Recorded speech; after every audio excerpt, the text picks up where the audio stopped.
पुराने समय की बात है। एक गांव में एक जंगली सुअर घुस आया, जिसने किसानों के सारे खेत अपने पैरों तले रौंद डाले। उनके पशुओं को मारकर खाने लगा, यहाँ तक कि मनुष्यों की भी खाल खींचने लगा। सारा गांव उस जंगली सुअर के नाम से ही कांपने लगा। सब गांव वालों ने राजा के पास अपनी शिकायत पहुंचाई और जंगली सुअर से उनकी जान और माल की रक्षा करने की प्रार्थना की।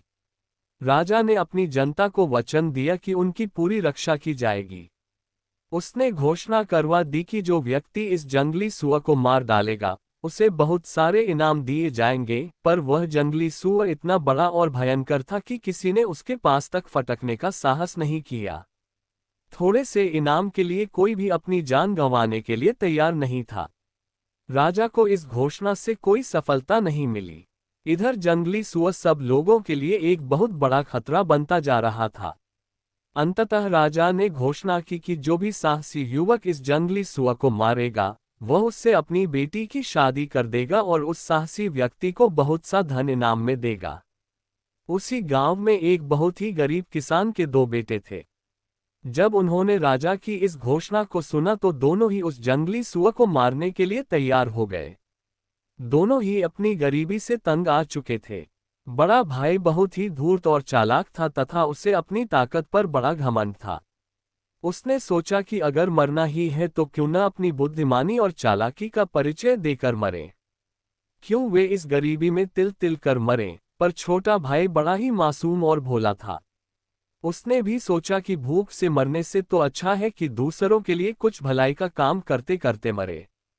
पूरे गांव में इन दोनों के अलावा और कोई युवक उस जंगली सुअर को मारने के लिए आगे नहीं आया।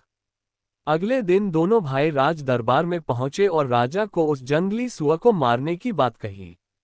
राजा ने उन दोनों भाइयों को दो अलग अलग दिशाओं में जाने की सलाह दी, ताकि वे उसे आसानी से पकड़ सकें।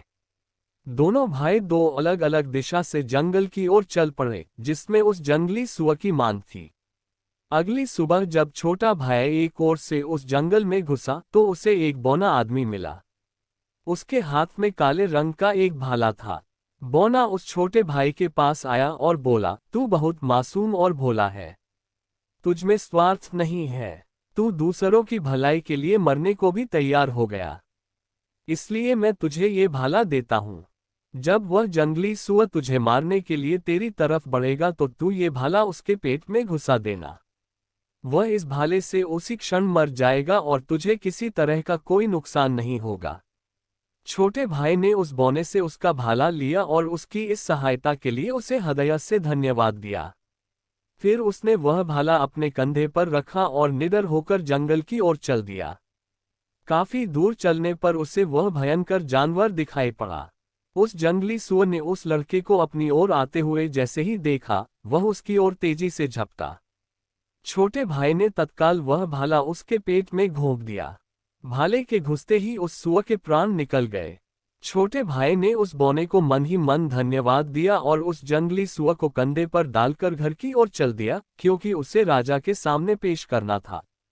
जब वह जंगल की दूसरी दिशा की ओर पहुंचा, उसने वहां एक घर देखा जहां पर लोग शराब पीकर नाच रहे थे और वहीं लोगों की भीड़ में उसने अपने बड़े भाई को भी देखा, जो जंगली सुअर के डर के मारे शराब पीकर अपना साहस बढ़ा रहा था।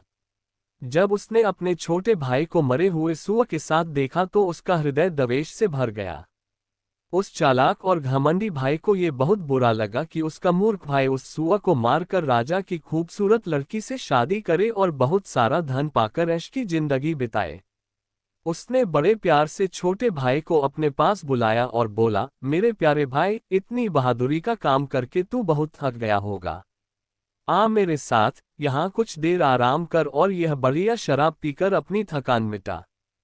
फिर हम दोनों एक साथ राजा के पास चले गए। छोटे भाई को अपने भाई की यह बात अच्छी लगी। उसने सोचा कि उसका भाई सचमुच उसका कितना ख्याल रखता है। उसने अपने बड़े भाई को उस बौने के दिए हुए भाले के बारे में भी बता दिया और यह भी कि किस तरह उसने उस भाले से उस भयंकर जंगली सुअर को बिना किसी परेशानी के मिनटों में ही मार डाला। बड़ा भाई अपने छोटे भाई को देर तक शराब पिलाता रहा। जैसे ही अंधेरा हुआ, उसने अपने छोटे भाई से वह जंगली सुअर लेकर अपने कंधे पर डाला और उसका हाथ पकड़कर अपने साथ ले चला। वह छोटे भाई को अब सीधे रास्ते से न ले जाकर एक पुल से ले गया। शराब पीने और अंधेरा होने की वजह से छोटे भाई को रास्ता साफ नजर नहीं आ रहा था। वह बड़े इत्मीनान से अपने बड़े भाई का हाथ पकड़कर चला जा रहा था। जब बड़ा भाई पुल के बीचों बीच पहुंचा तो उसने अपने छोटे भाई को पुल से धक्का दे दिया। बेचारा छोटा भाई तैरना भी नहीं जानता था, अतः वहीं डूबकर मर गया।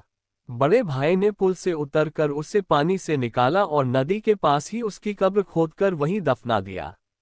बाद में उसने वह जंगली सूअर अपने कंधे पर रखा और सुबह होते होते राजा के दरबार में पहुंच गया। उसकी बहादुरी से खुश होकर राजा ने उसे बहुत सा धन दिया और शीघ्र ही अपनी बेटी से उसकी शादी करने की घोषणा कर दी। जब कई दिनों तक छोटा भाई वापस नहीं आया तो उसके माँ बाप ने तथा गांव के अन्य आदमियों ने उस छोटे भाई के बारे में पूछना शुरू कर दिया। बड़ा भाई सभी से कहता, कहीं उसे उस जंगली सूअर ने मेरे मारने से पहले ही खत्म तो नहीं कर दिया था।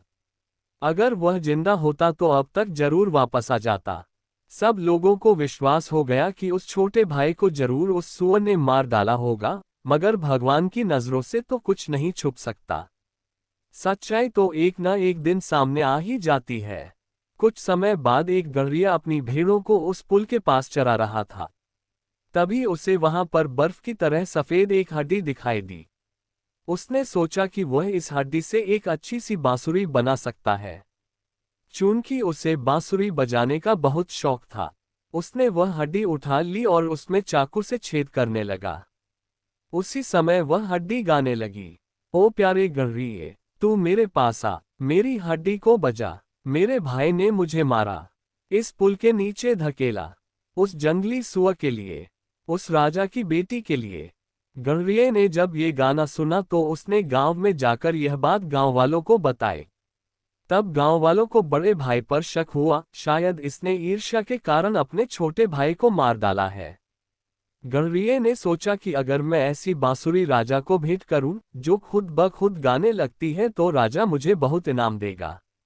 ऐसा सोचकर वह उस बांसुरी को लेकर राजा के दरबार में उपस्थित हुआ और सबके सामने अपनी बांसुरी को गाना गाने को कहा। बांसुरी ने अपना वही गाना गाना शुरू कर दिया।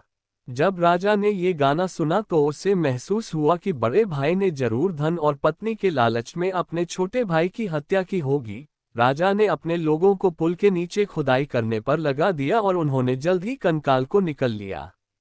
दुष्ट भाइयों ने अपना अपराध कबूल कर लिया और उन्हें पानी में फेंक दिया गया। मारे गए भाई की हड्डियों को गिरजाघर में एक खूबसूरत कब्र में दफना दिया गया।